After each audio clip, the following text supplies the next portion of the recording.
We had the Le Champion celebration on Wednesday night as well, where we saw him announce that he has some bubbly. He was a salesman. I think he had a champagne now for sale. Hold on, let me get it. Let me get the exact quotes.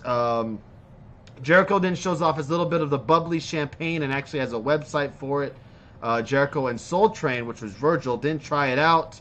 Jericho then brings down Santana, Ortiz, and Sammy Guevara. Jericho rips on someone in the crowd as they make their way down. Sammy goes to talk and gets booed. Jericho tells them to shut up. Sammy thanks Jericho and then has a gift for Jericho. Sammy unveils a cardboard cutout of Jericho and Sammy hugging, which was pretty good. I thought that was pretty funny. Santana and Ortiz gave him some gifts. They gave him some medicine to avoid the flu, flip-flops, and a little bit of the 40. It's a couple of 40s that they gave Chris Jericho. Hager walks up in the back with an actual goat, Chris Jericho. Jericho finally asks what the giant present in the ring is, and it ended up being Chris Jericho's dad, who got some heat with the crowd as well because he threw a little bit of a jab at the Chicago Blackhawks. And, of course, original 6. Exactly. And then we had Justin Roberts into the ring because Jericho had an official statement from the higher-ups at AEW and TNT and said that he did not feel like reading it. So he calls in Justin Roberts into the ring, who then ends up reading it. He's also another hometown guy who's from Illinois, I think right up the road. And they ended up attacking him and taking him out. And it was a long segment to open up AEW. This segment went probably, I would say, close to 20 minutes to open up AEW. Nope. I'm not saying that it wasn't entertaining, but I think it dragged a little bit. But overall, I thought it was funny. It had its moments. Chris Jericho was fantastic as well. We did end up seeing the AEW, like they had like some type of a marching band for the celebration for Chris Jericho, which ended up being SCU in disguise, and they came down and helped get Justin Roberts some help by attacking Jericho in the inner circle. What did you think of the opening segment? Because I haven't saw you mention that this segment went a little bit long, and you said if the WWE did a segment like this, that they would be getting heat for it. Kind of explain your reasoning for that. Well, it's true. Anytime the WWE opens up with the promo segments, people get mad if they go too long. Like 20 minutes to start off a wrestling show before we even get a match, or 30 minutes. Like we've said that about them Raw plenty of times. Like, it takes it's been 30 minutes to have no wrestling. And look, they wanted to do this I think Red Sox fans said they're kind of on cruise control right now because of the holidays and going in December coming up. So maybe that's it. Maybe they're just trying to do what they can do. But yeah, it's the same thing, the hook. That's what Vince McMahon calls it, the hook. They get the fans to stay tuned to watch it, and that's just what they did. They just try to get the hook to get people to watch. You got a world title match, Jericho starting off the show. Right. Here's SCU and Scorpio Sky out there fighting them off, and if you guys aren't sick of Chicago or Illinois, guess what? Next week AEW is in Champaign, Illinois. Yeah, Illinois is getting a lot of wrestling these past couple of weeks. Good for them, I guess. So Ian Dunn said that maybe this was them mocking the WWE by going this long of a segment. I don't know. I wouldn't go that far, but it did go a little long. But it's Chris Jericho. You know, it's probably one of the biggest stars AEW has. And also, say you're flipping through the channel and you used to be a casual wrestling fan, and you're flipping through the channels and you see, oh shit, Jericho's on the screen.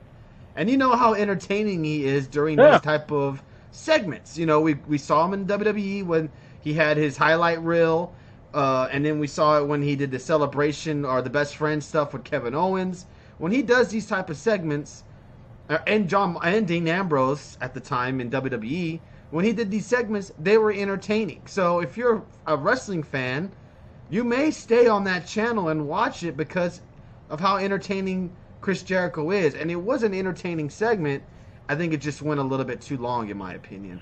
It had like a Rock's birthday feel to it too. Yeah, kind get of all the presents and stuff. serious, but also comedy was heavy involved in the opening segment as well.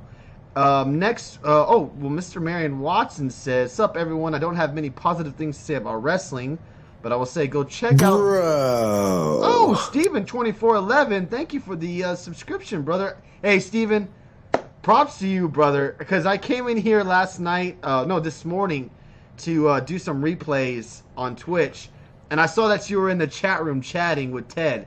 So, hey, man, huge props to you. Appreciate the loyalty for you coming in here last night. Even though we weren't live, you were in the chat room early chatting it up. I apologize. I know some of you guys who watch us on Twitch don't have Twitter, but I announced on Twitter that we were going to go live tonight. So I appreciate your resubbing to the channel. Very, very much appreciated. How about what happened last night, though? I mean... Go ahead. Filthy Tom Lawler turning on the Von Erichs. Oh, I did not see that. Is that breaking news there, Dave? Yeah, they were kind of brought in to watch his back, and then he turns on him. The city they're in this week is Khan's alma mater, I think. Oh, you think they're going to maybe go all out on that show for his alma mater? I would think so, possibly. Now, next go to what happened next, which was a tag match between the Best Friends and the Lucha Bros. To kind of give you a little bit of a funny story here, Trent Beretta beat Pentagon on AEW Dark. Probably one of the biggest upsets in AEW Dynamite right now, which was not mentioned on the show unless I missed it. I'm not sure if fucking Jim Ross or Excalibur mentioned it on Wednesday night, but to me, that's a huge upset. That's some upset you don't see really coming. But Wednesday night, we saw Best Friends take on the Lucha Bros, and the Best Friends win again, defeating the Lucha Bros. My question for you, Dave, is what the hell is AEW doing with the Lucha Bros? Well, I think the Lucha Bros are leaving for a while and going somewhere else. So, because I think Pentagon tweeted about we're going to Ireland or somewhere off to whatever. I don't know if they're officially under AEW contracts. This is just weird, right? Because do you remember when the AEW first started up, when they were doing their little press conferences, Lucha Bros were one of the first ones to show up and kind of announce that they were going to be with AEW. We had the whole Lucha Bro Young Bucks stuff. We even saw the Lucha Bros defeat the Young Bucks. Now they had the tournament. They lose in the tournament. And now you have Pentagon losing to Trent. And in the next light, they lose to the Best Friends. Do you think this is a chance or maybe a possibility of them splitting up, like Red Sox fan is saying in the chat room? Or do you feel like they're just like kind of keeping it kind of like on a cruise control with the Lucha Bros, knowing that they are a great tag team and they don't need the belts at the moment?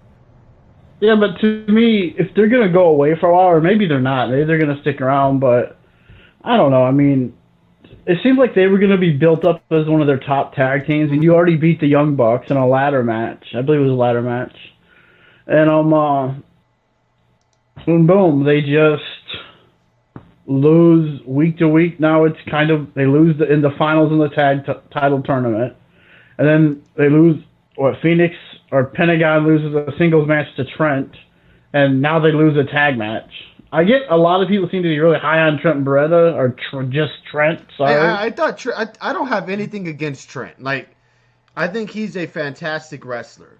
It's just it was shocking to me to be. Oh yeah, of course they're better. I think it depends on. I guess it depends on your on what kind. I mean, your style. I think Beretta and Pentagon are two different styles, if I'm not mistaken. I feel like they were. I didn't see the match. That's a match that I need to go back and watch. But I feel like they're two different styles. But I remember Beretta as a singles wrestler, and he wasn't bad at all. I'm just shocked that he beat Pentagon, one of their top guys in AEW. And then the top tag team. And top tag teams, right, exactly.